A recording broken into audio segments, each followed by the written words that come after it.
সেই যে ঘরের জিনিসগুলো সব বাক্সবন্দি করে রেখেছিলাম, তারপর আর কাজের চাপে হাতই দেওয়া হয়নি। আর সামনে আসছে পুজো, আর রুমটাকে আবারও নতুন করে সাজাতে হবে তো নাকি। ওরম ভাবে ম্যারমের করা খালি ঘরটা আর কতদিন এইভাবেই ফেলে রাখবো। তাই এতগুলো মাস পর আবারও ঘরের এই কাজটায় হাত দিলাম। আর এবারে শুরু করলাম সবার আগে এই আর্টিফিশিয়াল প্ল্যান্টস আর ফ্লাওয়ারগুলোকে পরিষ্কার করা দিয়ে।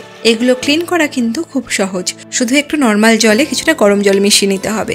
আর এরপর এই হালকা উষ্ণ গরম জলে দিয়ে দিতে হবে যে কোনো নর্মাল একটা শ্যাম্পু। ফেনাটা তৈরি করে এরপর জাস্ট কয়েকবার জলের মধ্যে এই প্ল্যান্টসগুলোকে ডুবিয়ে ভিজিয়ে নিয়ে, যেরকম ভাবে এখানে দেখছো জাস্ট এইভাবে ক্লিন করে নিতে হবে। তারপর অন্য আরেকটা জায়গায় একটু নর্মাল জল আর গরম জল আবারও মিশিয়ে নিয়ে সেই ঈশতুষ্ণ গরম জলে এই প্ল্যান্টসগুলোকে ভালোভাবে ধুয়ে নিতে হবে। এটার পর হ্যান্ড শাওয়ারও ব্যবহার করতে পারো। আর এরপর জলগুলোকে ঝরিয়ে নিয়ে এই প্ল্যান্টসগুলোকে খুব ভালোভাবে ঝেড়ে নিয়ে একটা শুকনো কাপড়ের ওপর ফেলে হালকাতে মুছে নেব। সব শেষে একদম ভালোভাবে ড্রাই করার জন্য কিছুক্ষণ রোদে দিয়ে দেবো। একদম নতুনের মতো করে কিন্তু এগুলো পরিষ্কার হয়ে যাবে ইজিলি।